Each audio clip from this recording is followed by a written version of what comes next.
पैसे को लेकर हमारी सोच, हमारा नजरिया, ये सब कैसे हमारे आने वाले कल को, मतलब हमारे वित्तीय भविष्य को तय करता है, ये वाकई सोचने वाली बात है। अक्सर हम सोचते हैं कि भाई ज्यादा कमाना ही काफी है, लेकिन क्या ये सच है? क्या पैसे के साथ हमारा रिश्ता सिर्फ कमाई तक ही है? ये सवाल बहुत अहम है। और देखिए, अनुभव तो यही बताता है कि अक्सर मामला सिर्फ ये नहीं होता कि कितनी रकम कमाई जा रही है। इससे बड़ा मुद्दा ये है कि हम उस पैसे को देखते कैसे हैं, है ना? उसे समझते कैसे हैं और फिर उसे संभालते कैसे हैं। हमारी मानसिकता, मतलब हमारा नजरिया, इसमें बहुत बड़ा रोल निभाता है। कई बार आप देखेंगे एक जैसी कमाई वाले दो लोगों की माली हालत में जमीन आसमान का फर्क होता है। क्यों? सिर्फ उनकी सोच के फर्क की वजह से। और इसी सोच, इसी मानसिकता की परतें खोलने की कोशिश करेंगे आज हम। हमारा आधार है रॉबर्ट कियोसाकी की वो बेहद मशहूर किताब रिच डैड पुअर डैड। इस पर लिखी गई एक समीक्षा को हम देखेंगे। किताब तो खैर 1997 में आई थी, काफ़ी पुरानी हो गई है, लेकिन आज भी इस पर खूब बात होती है, लोग इसे पढ़ते हैं। तो देखते हैं कि ये समीक्षा क्या कहती है इसके बारे में। बिल्कुल। आज जो हम ये चर्चा कर रहे हैं, इसका मकसद यही है कि उस समीक्षा में जो मुख्य विचार दिए गए हैं, जो तर्क दिए गए हैं, उनको जरा समझा जाए। हम ये जानने की कोशिश करेंगे कि समीक्षा के हिसाब से ये किताब पैसे की दुनिया को समझने के लिहाज से इतनी प्रभावशाली क्यों मानी जाती है, और खासकर समीक्षक इस किताब के उस अनोखे तरीके को कैसे देखते हैं जिसमें दो बिल्कुल अलग पिताओं से मिले सबक के जरिए पैसे की बातें समझाई गई हैं। हाँ, ये दो पिताओं वाला आइडिया ही सबसे पहले ध्यान खींचता है। मतलब एक अमीर पिता, एक गरीब पिता, और दोनों से पैसे से जुड़े अलग अलग सबक। सुनने में ही बड़ा कॉन्ट्रास्टिंग और दिलचस्प लगता है। ठीक है, तो चलिए इस समीक्षा के आईने में देखते हैं कि ये दो पिताओं वाली जो बात है, ये असल में है क्या, और समीक्षक इसके बारे में क्या कहते हैं। यहाँ दिलचस्प बात ये सामने आती है, जैसा कि समीक्षा में भी बताया गया है, कि ये किताब सिर्फ पैसे कमाने के नुस्खे या कोई फॉर्मूला बताने वाली गाइड नहीं है।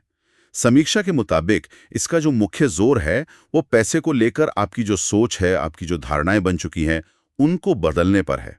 ये दो पिताओं की कहानी का इस्तेमाल करके दो बिल्कुल अलग तरह के वित्तीय दर्शन, पैसे को देखने के दो अलग नजरिए, उनको सामने रखती है, और समीक्षक ने इसी का मूल्यांकन किया है। तो समीक्षा बताती है कि लेखक रॉबर्ट कियोसाकी, उनके जीवन में दो पिता जैसे लोग थे।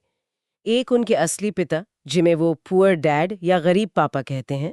समीक्षा के अनुसार ये पिता पढ़े लिखे थे, अच्छी सरकारी नौकरी में थे और बहुत मेहनती भी थे, लेकिन पैसों के मामले में हमेशा संघर्ष करते रहे। एक तरह की आर्थिक तंगी बनी रही। और दूसरी तरफ थे रिच डैड या अमीर पापा। समीक्षा ये साफ करती है कि ये असल में लेखक के बचपन के दोस्त के पिता थे। वो शायद उतने पढ़े लिखे नहीं थे, मतलब फॉर्मल एजुकेशन उतनी नहीं थी, लेकिन एक कामयाब बिजनेसमैन थे। समीक्षा के अनुसार इन्होंने ही लेखक को जिंदगी और पैसे के वो असली सबक सिखाए जो उन्हें न तो स्कूल में सीखने को मिले, ना ही अपने असली पिता से। सबक इस बारे में कि पैसा सिर्फ तनख्वाह के रूप में नहीं आता, बल्कि पैसा खुद आपके लिए कैसे काम कर सकता है, उसे कैसे बढ़ाया जा सकता है। तो समीक्षा यहाँ एक बिल्कुल साफ कॉन्ट्रास्ट दिखा रही है। एक तरफ है वो पारंपरिक रास्ता, अच्छी पढ़ाई करो, मेहनत करो, सुरक्षित नौकरी पाओ, और दूसरी तरफ एक अलग ही नज़रिया है जो बिजनेस, इन्वेस्टमेंट और पैसे की अपनी समझ पर टिका है। ये काफ़ी नाटकीय लगता है सुनने में। हाँ, बिल्कुल। और यहाँ जो आकर्षक बात है, जिसे समीक्षा भी हाईलाइट करती है, वो ये कि इन दोनों पिताओं के बीच का फर्क सिर्फ उनकी आमदनी का नहीं था, फर्क इससे कहीं ज्यादा गहरा था। ये पैसे के प्रति उनकी सोच का, उनके विश्वासों का, उनके एटीट्यूड का फर्क था। समीक्षा बताती हैं कि गरीब पापा की सोच क्या थी। पारंपरिक, खूब पढ़ो, अच्छी डिग्री लो, किसी बड़ी कंपनी में सेफ जॉब पकड़ो और बस मेहनत से काम करते रहो। वहीं समीक्षा अमीर पापा की सोच को एक एंटरप्रेन्योर, एक निवेशक की सोच बताती है, जिसका निचोड़ था कि सिर्फ पैसे के लिए खटना नहीं है, बल्कि ऐसा सिस्टम बनाना है कि पैसा तुम्हारे लिए काम करे। समीक्षा के विश्लेषण में ये दो नजरिए, पैसे कमाने, उसे संभालने और यहाँ तक के जीवन जीने के दो बिल्कुल उल्टे रास्ते दिखाते हैं। ये दिलचस्प है कि समीक्षा इसे सिर्फ कमाई का नहीं, बल्कि मानसिकता का फर्क बता रही है। तो इन अमीर पापा से मिले सबकों में से समीक्षा किन मुख्य बातों को सबसे जरूरी मानती है? पहला जिक्र तो हमेशा आता है एसेट्स बनाम लाइबिलिटीज का, संपत्ति बनाम देनदारियां। समीक्षा इसे कैसे समझाती है? हाँ, संपत्ति बनाम देनदारियां, ये विचार समीक्षा के हिसाब से किताब के बिल्कुल कोर प्रिंसिपल्स में से है। और समीक्षा इसे समझाने के लिए एक बहुत ही सीधी-सादी परिभाषा इस्तेमाल करती है। समीक्षा कहती है कि संपत्ति, एसेट, वो कोई भी चीज है जो आपकी जेब में पैसा डालती है, सिंपल। और देनदारी, वो कोई भी चीज है जो आपकी जेब से पैसा निकालती है। सुनने में कितना आसान लगता है। समीक्षा उदाहरण भी देती है, जैसे संपत्ति क्या हो सकती है, कोई छोटा बिजनेस जो प्रॉफिट दे रहा हो, किराए पर दी गई प्रॉपर्टी जिससे रेंट आ रहा हो, या स्टॉक्स, बॉन्ड्स जिनसे डिविडेंड या ब्याज मिले। और देनदारियां समीक्षा के मुताबिक इनमें आते हैं बड़े कर्ज, जैसे क्रेडिट कार्ड का भारी बिल या बड़ा पर्सनल लोन, या फिर ऐसी महंगी चीजें जिनका रख रखाव ही महंगा है और जो कोई कमाई नहीं देती, जैसे सिर्फ दिखावे के लिए ली गई बड़ी गाड़ी। यहीं पर बात सचमुच दिलचस्प हो जाती है जब हम इस नजरिए से अपनी चीजों को देखना शुरू करते हैं। हमारी कार, हमारा घर। समीक्षा हमें सोचने पर मजबूर करती है कि ये वाकई संपत्ति है या देनदारियां, और समीक्षा इसी सिद्धांत को मानती है दौलत बनाने की चाबी। समीक्षा का तर्क ये है कि अमीर बनने का रास्ता सिर्फ ज्यादा तनख्वाह पाने से नहीं है, बल्कि लगातार ऐसी संपत्तियां बनाने से है जो आपके लिए इनकम जनरेट करें, जिसे हम पैसिव इनकम कहते हैं। समीक्षा एक चेतावनी भी देती है जो बहुत बहुत काम किया। हमारे समाज में अक्सर कई देनदारियों को स्टेटस सिंबल समझा जाता है, जैसे बड़ा महंगा घर या लग्जरी कार। लोग इन्हें अपनी संपत्ति मान लेते हैं, जबकि असल में ये चीजें लगातार उनकी जेब से पैसा निकाल रही होती हैं, लोन की किश्तें, मेंटेनेंस, बीमा वगैरह। समीक्षा के अनुसार ये भ्रम जो है, ये वित्तीय तरक्की में एक बहुत बड़ी रुकावट है।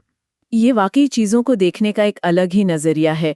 और इसी सोच से जुड़ा अगला अहम पॉइंट जो समीक्षा उठाती है वो है वित्तीय शिक्षा का महत्व। समीक्षा इस बात पर जोर देती है कि हमारे स्कूल और कॉलेज हमें हिस्ट्री, ज्योग्राफी, साइंस सब पढ़ाते हैं, लेकिन पैसा कैसे काम करता है, उसे कैसे संभालना है, इस बारे में शायद ही कुछ सिखाते हैं। ये एक ऐसा पॉइंट है जिसे समीक्षा काफी वजन देती है।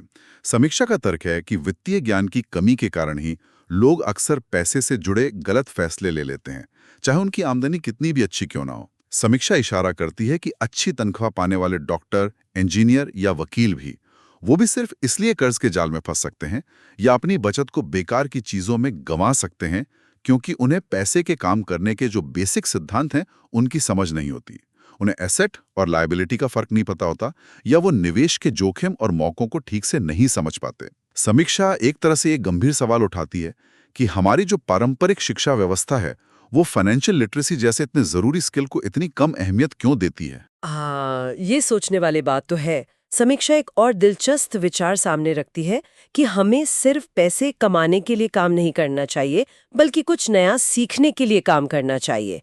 मतलब सिर्फ एक सुरक्षित, आरामदायक तनख्वाह वाली नौकरी से ही चिपके रहना शायद सबसे अच्छी स्ट्रैटेजी ना हो।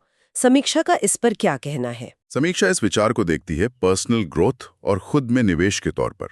समीक्षा कहती है कि करियर के शुरू में या जब भी मौका मिले, हमें ऐसी नौकरियों और रोल्स को चुनने पर सोचना चाहिए जहां हमें नए और काम के स्किल्स सीखने को मिले, भले ही वहां तनख्वाह थोड़ी कम क्यों ना हो। कौन से स्किल्स?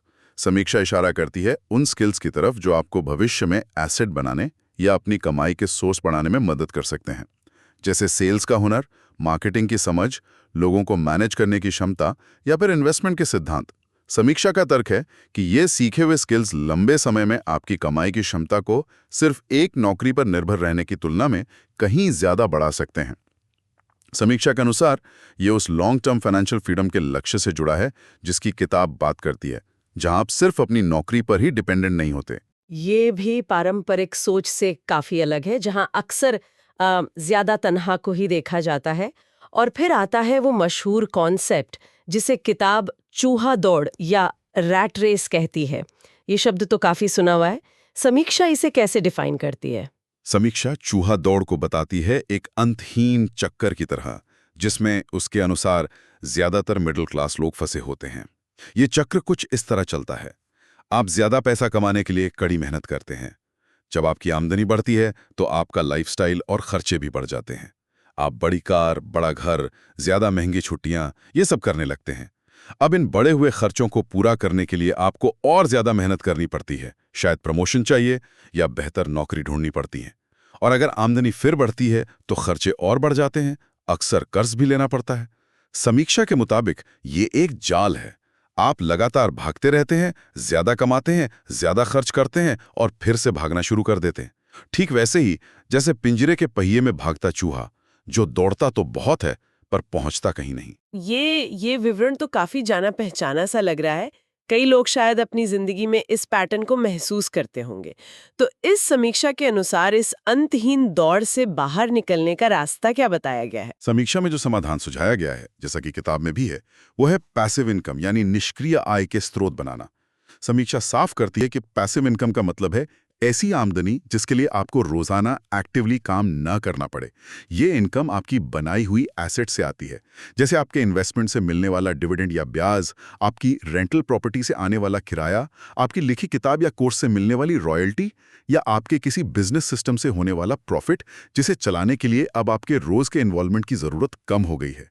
समीक्षा का निष्कर्ष है कि अगर हम इसे बड़ी पिक्चर में देखें तो यही वो रास्ता है जो असली वित्तीय आजादी की ओर ले जाता है। जब आपकी पैसिव इनकम आपके रेगुलर खर्चों से ज्यादा हो जाती है, तब आप टेक्निकली चूहा दौड़ से बाहर निकल जाते हैं, क्योंकि अब आप सिर्फ अपनी नौकरी की तनख्वाह पर निर्भर नहीं हैं। तो ये थे किताब के कुछ मुख्य सबक जिनका जिक्र समीक्षा में किया गया है। अब आते हैं खुद समीक्षा पर। समीक्षक ने किताब का ओवरऑल मूल्यांकन कैसे किया है? समीक्षा के अनुसार किताब की खूबियां क्या हैं, उसकी अच्छी बातें? समीक्षा किताब की कई पॉजिटिव बातें बताती है। एक खास खूबी जो समीक्षा बताती है वो है इसकी भाषा, बहुत सरल और आसान। मुश्किल फाइनेंशियल कॉन्सेप्ट्स को कहानियों और उदाहरणों से समझाए गए हैं, जिससे एक आम पाठक के लिए भी उन्हें समझना आसान हो जाता है। समीक्षा ये भी मानती है कि किताब में जो अमीर पापा और गरीब पापा की कहानी है, वो इसे काफी इंटरेस्टिंग और यादगार बनाती है। हाँ, समीक्षा में इस बात का भी जिक्र है कि ये किताब पाठक को मोटिवेट करती है, प्रेरित करती है। ये पैसे, नौकरी, करियर के बारे में हमारी जो पारंपरिक सोच है, जो सेट हो चुकी है, उसको चैलेंज करती है। समीक्षा कहती है कि इसे पढ़कर पाठक ये सोचने पर मजबूर होता है कि क्या जिंदगी में सिर्फ एक सेफ जॉब और महीने की सैलरी ही सब कुछ है? क्या एसेट बनाने और फाइनेंशियल फ्रीडम पाने के दूसरे रास्ते भी हो सकते हैं? समीक्षक के अनुसार ये प्रेरणा जगाने का काम किताब बहुत अच्छे से करती है। हाँ बिल्कुल। समीक्षा के विश्लेषण के हिसाब से किताब की सबसे बड़ी ताकत शायद यही है, लोगों को इंस्पायर करने की क्षमता और पैसे को देखने का उनका जो नजरिया है, उसे बदलने पर जोर देना। समीक्षा मानती है कि ये किताब लोगों को इस बेसिक सवाल पर सोचने को मजबूर करती है, क्या आप जिंदगी भर पैसे के लिए काम कर रहे हैं या आप कोई ऐसा तरीका ढूंढ रहे हैं जिससे पैसा आपके लिए काम करे। ये जो मानसिकता में बदलाव लाने वाली बात है, ये एक बहुत महत्वपूर्ण पहलू है जिसे समीक्षा ने पहचाना है। लेकिन जहाँ खूबियां हैं वहाँ कुछ कमियां भी होती हैं। समीक्षा में किताब की किन लिमिटेशंस या कमजोरियों का जिक्र किया गया है? क्या समीक्षक को इसमें कुछ कमी भी नजर आई? हाँ, समीक्षा कुछ सीमाओं की ओर भी इशारा करती है। समीक्षक का मानना है कि जहां किताब मोटिवेशन देने और माइंडसेट बदलने में बहुत असरदार है, वहीं ये प्रैक्टिकल स्टेप्स या ठोस रणनीतियों के मामले में थोड़ी हल्की रह जाती है। मतलब ये क्या करना चाहिए, जैसे एसेट बनाओ, पैसिव इनकम कमाओ, ये तो बताती है, लेकिन कैसे करना चाहिए इसके बारे में बहुत डिटेल या स्टेप बाय स्टेप गाइडेंस नहीं देती। अच्छा, तो समीक्षा ये कह रही है कि ये मोटिवेशनल ज्यादा है, प्रैक्टिकल गाइड कम। समीक्षा में ये भी लिखा है कि इसमें इन्वेस्टमेंट की बारीकियां, जैसे स्टॉक कैसे चुनें, रियल एस्टेट का विश्लेषण कैसे करें या बिजनेस कैसे शुरू करें, इन सब पर डिटेल्ड जानकारी नहीं है। ये सिर्फ एक ब्रॉड आइडिया या डायरेक्शन देती है, न कि कोई कॉन्क्रीट एक्शन प्लान। और समीक्षा इस लिमिटेशन को स्वीकार करने की बात कहती है। समीक्षक का नजरिया यह है कि इस किताब को एक तरह से स्टार्टिंग पॉइंट के रूप में देखना चाहिए। यह आपकी सोच को बदलने का काम करती है, आपको फाइनेंशियल दुनिया के बारे में अलग ढंग से सोचने के लिए उकसाती है। समीक्षा इसे कोई डिटेल्ड फाइनेंशियल प्लानिंग गाइड या स्टेप बाय स्टेप मैनुअल नहीं मानती। शायद इसका इरादा भी ये नहीं है। समीक्षक के अनुसार इसे एक विचार प्रवर्तक या माइंडसेट शिफ्टर के रूप में देखना ज्यादा सही होगा, जो आपको आगे और ज्यादा सीखने और खोजने के लिए प्रेरित करे। समझ गए। तो फिर इन खूबियों और कमियों को देखते हुए समीक्षा का फाइनल वर्डिक्ट क्या है? क्या समीक्षक कुल मिलाकर इस किताब को पढ़ने की सिफारिश करते हैं? हाँ, समीक्षा का जो अंतिम निर्णय है वो पॉजिटिव है। समीक्षक इस किताब को पढ़ने की जोरदार सिफारिश करते हैं, खासकर उन लोगों के लिए जो पैसे को लेकर अपनी बनी बनाई सोच को बदलना चाहते हैं या जो फाइनेंशियल फ्रीडम की दिशा में पहला कदम उठाने के लिए कोई प्रेरणा ढूंढ रहे हैं। समीक्षा का मानना है कि ये किताब आपको सिर्फ ज्यादा पैसा कैसे कमाए वाली नैरो सोच से बाहर निकालकर इस बड़े सवाल पर सोचने पर मजबूर करती है कि पैसा आपके लिए कैसे काम कर सकता है। समीक्षक ने इसे ओवरऑल 4.5 स्टार की रेटिंग दी है, जो काफी अच्छी मानी जाती है। तो इस सब का निचोड़ क्या निकलता है? मेरे ख्याल से समीक्षा का साफ संदेश यही है कि इस किताब का जो मुख्य योगदान है वो प्रैक्टिकल प्लान्स या टेक्निकल डिटेल्स में उतना नहीं है जितना कि पढ़ने वाले की फाइनेंशियल मानसिकता को बदलने में है। आपने बिल्कुल सही पकड़ा। समीक्षा का अंतिम विचार यही लगता है कि इस किताब की सबसे बड़ी ताकत और जो इसका असर लंबे समय तक रहता है, वो किसी व्यक्ति की सोच को, खासकर फाइनेंस, एसेट्स और पैसे कमाने को लेकर उसकी जो पुरानी या पारंपरिक धारणाएं हैं, उनको जड़ से हिला देना है। समीक्षा मानती है कि ये आपको एक तरह से जगाती है और दुनिया को, खासकर आर्थिक दुनिया को, एक नए और ज्यादा पावरफुल नजरिए से देखने के लिए प्रेरित करती है। ये आपको एक पैसिव दर्शक बने रहने के बजाय अपने फाइनेंशियल फ्यूचर का एक्टिव क्रिएटर बनने की दिशा में सोचने को प्रोत्साहित करती है। तो आज हमने रॉबर्ट कियोसाकी की रिच डैड पुअर डैड पर आधारित एक समीक्षा के जरिए कई अहम और सोचने पर मजबूर करने वाले पॉइंट्स पर बात की। हमने समीक्षा के नजरिए से दो पिताओं के सिद्धांत के पीछे की सोच को समझा, एसेट्स और लायबिलिटीज के बीच के बुनियादी फर्क को जाना। जैसा कि समीक्षा बताती है, वित्तीय शिक्षा की जरूरत पर समीक्षा के तर्क को परखा, चूहा दौड़ के उस चक्कर और उससे निकलने की समीक्षा में बताए गए रास्ते को समझा, और आखिर में देखा कि समीक्षक के अनुसार ये किताब मुख्य रूप से माइंडसेट बदलने पर क्यों फोकस करती है और क्यों ये जरूरी है। और यहीं से एक बहुत दिलचस्प सवाल उठता है जो सीधे समीक्षा के मूल्यांकन से जुड़ा है। समीक्षा बार बार इस बात पर जोर देती है कि किताब प्रैक्टिकल कदमों से ज्यादा मानसिकता पर फोकस करती है। तो ये हमें सोचने पर मजबूर करता है। पैसे के बारे में अपनी सोच बदलना, अपनी धारणाओं और विश्वासों को बदलना, ये असल में कितना जरूरी है। क्या ये प्रैक्टिकल इन्वेस्टमेंट स्ट्रैटेजीज, बजट बनाने की टेक्निक्स या मार्केट एनालिसिस जैसे स्किल सीखने से पहले आता है, या शायद उनसे भी ज्यादा जरूरी है? क्या हमारी मानसिकता ही फाइनेंशियल सक्सेस की असली नींव है जिस पर बाकी सब कुछ खड़ा होता है? शायद उन खास टेक्निक्स और प्लान से भी ज्यादा। समीक्षा का विश्लेषण तो इसी ओर इशारा कर रहा है। इस पर विचार करना हमारे लिए काफी फायदेमंद हो सकता है। वाकई ये एक गहरा सवाल है जिस पर सोचा जा सकता है। मानसिकता पहले या तकनीकें, या दोनों का बैलेंस कैसे बने? खैर, आज की इस चर्चा में बस इतना ही।